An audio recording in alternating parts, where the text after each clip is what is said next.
ವೀರಶೈವ ಲಿಂಗಾಯತ ವಿದ್ಯಾರ್ಥಿಗಳ ಪ್ರತಿಭಾ ಪುರಸ್ಕಾರ ಹಾಗೂ ನಿವೃತ್ತ ನೌಕರರಿಗೆ ಗೌರವ ಸಮರ್ಪಣೆ ಸಮಾರಂಭದ ಕಾರ್ಯಕ್ರಮವನ್ನು ನಗರದ ಬೆಂಗಳೂರು ರಸ್ತೆಯ ವೀರಶೈವ ಕಲ್ಯಾಣ ಮಂಟಪದಲ್ಲಿ ಆಯೋಜಿಸಲಾಗಿತ್ತು. ಕಾರ್ಯಕ್ರಮದಲ್ಲಿ ಗಣ್ಯತಿಗಣ್ಯರು, ಸಮುದಾಯದ ಮುಖಂಡರು ದೀಪ ಬೆಳಗಿಸಿ ಕಾರ್ಯಕ್ರಮಕ್ಕೆ ಚಾಲನೆ ನೀಡಿ ಮಾತನಾಡಿದ ಮಾನ್ಯ ಲೋಕಸಭಾ ಸದಸ್ಯರು ಗೋವಿಂದ ಕಾರಜೋಳರವರು, ವೀರಶೈವ ಲಿಂಗಾಯತ ಸಮಾಜದ ವತಿಯಿಂದ ಪ್ರತಿಭಾವಂತ ವಿದ್ಯಾರ್ಥಿಗಳನ್ನು ಪುರಸ್ಕರಿಸುವುದು ಹಾಗೂ ನಿವೃತ್ತ ನೌಕರರನ್ನು ಗೌರವಿಸುವುದು ಅತ್ಯಂತ ಅರ್ಥಪೂರ್ಣ ಮತ್ತು ಸಾರ್ಥಕ ಕಾರ್ಯಕ್ರಮವಾಗಿದೆ. ಶಿಕ್ಷಣ ಕ್ಷೇತ್ರದಲ್ಲಿ ಸಾಧನೆ ಮಾಡಿದ ವಿದ್ಯಾರ್ಥಿಗಳನ್ನು ಗುರುತಿಸಿ ಪ್ರೋತ್ಸಾಹಿಸುವುದು ಸಮಾಜದ ಜವಾಬ್ದಾರಿಯಾಗಿದೆ. ಇಂತಹ ಗೌರವಗಳು ವಿದ್ಯಾರ್ಥಿಗಳಲ್ಲಿ ಇನ್ನಷ್ಟು ಸಾಧನೆ ಮಾಡುವ ಉತ್ಸಾಹವನ್ನು ಮೂಡಿಸುತ್ತವೆ. ಒಂದೇ ಸಮುದಾಯಕ್ಕೆ ಸೀಮಿತಗೊಳಿಸದೆ ಎಲ್ಲಾ ಸಮುದಾಯದ ಪ್ರತಿಭಾವಂತ ವಿದ್ಯಾರ್ಥಿಗಳಿಗೆ ಇದೇ ರೀತಿ ಮುಂದಿನ ದಿನಗಳಲ್ಲಿ ಸನ್ಮಾನಿಸಿ ಎಂದು ವಿನಂತಿಸಿದರು.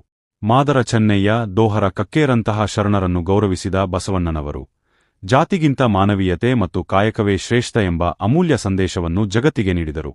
ಮಾದರ ಚೆನ್ನಯ್ಯ, ದೋಹರ ಕಕ್ಕಯ್ಯ ಹಾಗೂ ಬಸವಣ್ಣನವರು ಸಮಾನತೆ, ಶ್ರಮ ಮತ್ತು ಮಾನವೀಯತೆಯ ಸಂದೇಶವನ್ನು ಸಾರಿದ ಶರಣರು ಎಂದರು.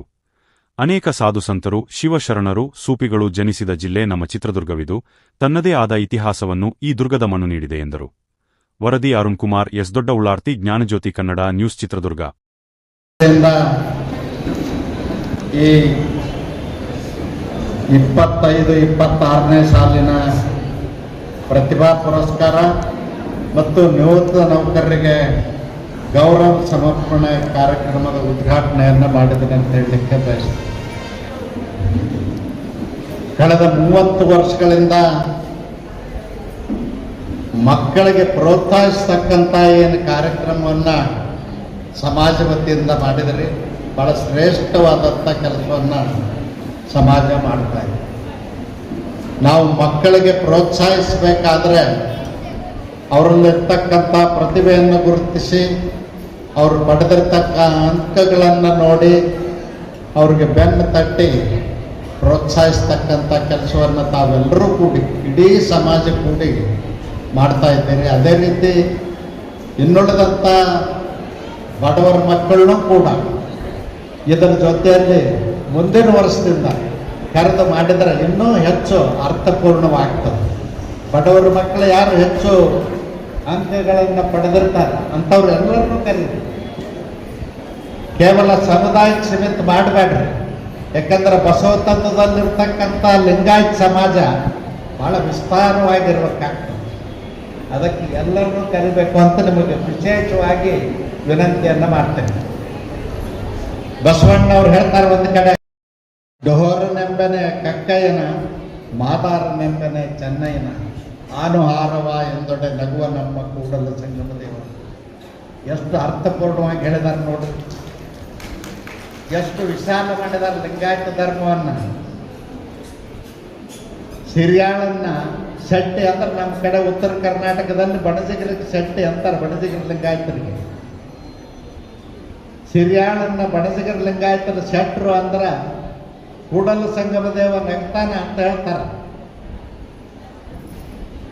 ಶೆಟ್ಟಿ ಎಂಬನೆ ಸಿರಿಯಾಳನ, ಮಡಿವಾಳನೆಂಬನೆ ಮಾಚಯ್ಯನ. ಮಾಚಯ್ಯನ ಬಟ್ಟೆ ಕೊಳಿ ತೆಗಿತಕ್ಕಂಥ ಅಗಸ ಅಂದನೆ ಅಂದ್ರೆ ಕೂಡಲ ಸಂಗಮ ದೇವ ಮೆಚ್ಚುವುದಿಲ್ಲ ಅಂತ ಹೇಳ್ತಾರೆ. ತೊಗಲ ಹದ ಮಾಡ್ತಕ್ಕಂಥ ಕಕ್ಕಯ್ಯನ ಡೋರ್ ಸಮಾಜದವ ಅಂತ ಹೇಳಿದ್ನಿ ಅಂದ್ರೆ ಕೂಡಲ ಸಂಗಮ ದೇವ ಒಪ್ಪುವುದಿಲ್ಲ ಅಂತ ಹೇಳ್ತಾರೆ. ಚಪ್ಪಲಿ ಹೊಲಿತಕ್ಕಂಥ ಚೆನ್ನಯ್ಯನ ಮಾದಾರ ಅಂತ ಹೇಳಿದ್ನಿ ಅಂದ್ರೆ ಭಗವಂತ ಕೂಡಲ ಸಂಗಮನಾಥ ಮೆಚ್ಚುವುದಿಲ್ಲ ಅಂತ ಹೇಳ್ತಾರೆ. ನಾನು ಬ್ರಾಹ್ಮಣ ಅಂದ್ರೆ ಕೂಡಲ ಸಂಗಮ ದೇವ ನಗ್ತಾನ ಅಂತ ಹೇಳ್ತಾರೆ. ಅದಕ್ಕೆ ನಾವು ವೀರಶೈವ ಲಿಂಗಾಯತ ಧರ್ಮವನ್ನು ಬಹಳ ವಿಶಾಲವಾಗಿ ಬೆಳೆಸಬೇಕಾಗಿದೆ. ಈ ಪ್ರಪಂಚದಲ್ಲಿರ್ತಕ್ಕಂಥವ್ರೆಲ್ಲರೂ ಮನುಷ್ಯ ಕುಲ ಒಂದು, ಗಂಡು ಹೆಣ್ಣು ಎರಡು ಜಾತಿ ಅಂತಕ್ಕಂಥದ್ದು ಬಸವ ತತ್ವದೊಳಗೇನದ. ಅದನ್ನು ಇವತ್ತು ನಡೆಸ್ಕೊಂಡು ಹೋಗ್ತಕ್ಕಂಥ ಜವಾಬ್ದಾರಿ, ಮುಂದುವರಿಸ್ಕೊಂಡು ಹೋಗ್ತಕ್ಕಂಥ ಜವಾಬ್ದಾರಿ ಲಿಂಗಾಯತ ಸಮುದಾಯದ ಮೇಲೆ. ಬಸವಣ್ಣನ ವಾರಸುದಾರ, ಬಸವಣ್ಣನ ವಾರಸುದಾರರಾಗಿ ಮಾಡಬೇಕು ಅಂತೇಳಿ ವಿನಂತಿಯನ್ನು ಮಾಡ್ತೀನಿ, ಒತ್ತಾಯ ಅಲ್ಲ.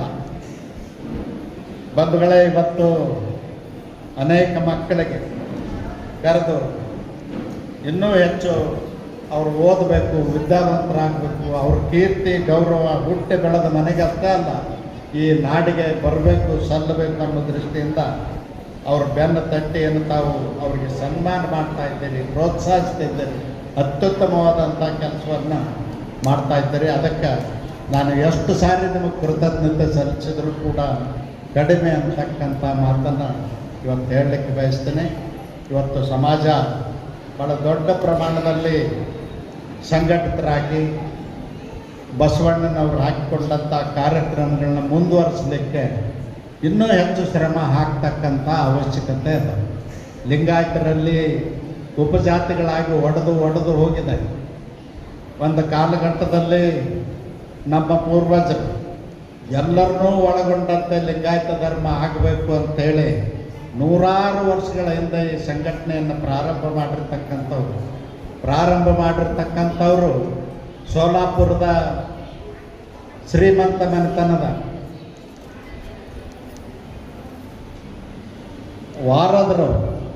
ವಾರದ ಮಲ್ಲಪ್ಪನವರು ಈ ಸಂಸ್ಥೆಯನ್ನು ಹುಟ್ಟುಹಾಕ್ಲಿಕ್ಕೆ ಕಾರಣೀಭೂತರು. ನಮ್ಮವರೇ ಚಿತ್ರದುರ್ಗದ ಮುರುಘರಾಜೇಂದ್ರ ಮಠದ ವತಿಯಿಂದ ಕೂಡ ಈ ಕಾರ್ಯಕ್ರಮವನ್ನು ಹಮ್ಮಿಕೊಡ್ತಾರೆ ಭಾಳ ದೊಡ್ಡ ಪ್ರಮಾಣದಲ್ಲಿ. ಅವತ್ತ್ಯಾಕೆ ಮಹಾರಾಷ್ಟ್ರ ಈ ಕಡೆ ಇತ್ತು ಅಂದ್ರೆ ಸೇರಿಸಿತ್ತು ಅಂದರೆ ಕನ್ನಡ ನಾಡಿನವರು ಲಿಂಗಾಯತರು ಅತಿ ಹೆಚ್ಚು ಇರ್ತಕ್ಕಂಥದ್ದು ಮಹಾರಾಷ್ಟ್ರದಲ್ಲಿ ಜತ್ ತಾಲೂಕ, ಅಕ್ಕಲ್ಕೋಟ್ ತಾಲೂಕ, ಸೋಲಾಪುರ ತಾಲೂಕ ಮತ್ತು ಲಾತೂರ್ವರೆಗೂ ಲಿಂಗಾಯತರ ಪ್ರಭಾವ ಇರುವುದರಿಂದ ಅವರು ಇದಕ್ಕೆ ಭಾಳ ಬೆನ್ನು ತಟ್ಟಿ ಈ ಸಂಘಟನೆಯನ್ನು ಬೆಳೆಸುವಂಥ ಪ್ರಯತ್ನ ಮಾಡಿದರು. ಅದೇ ರೀತಿ ನಮ್ಮ ಮುರುಘಾ ಮಠದ ಪೂಜ್ಯರು ಕೂಡ ಮಾಡಿದ್ದಾರೆ. ಚಿತ್ರದುರ್ಗ ಜಿಲ್ಲೆ ಅಂದ್ರೆ ಕೇವಲ ಇದೊಂದು ಪ್ರದೇಶ ಅಲ್ಲ, ಶರಣರ ನಾಡದು.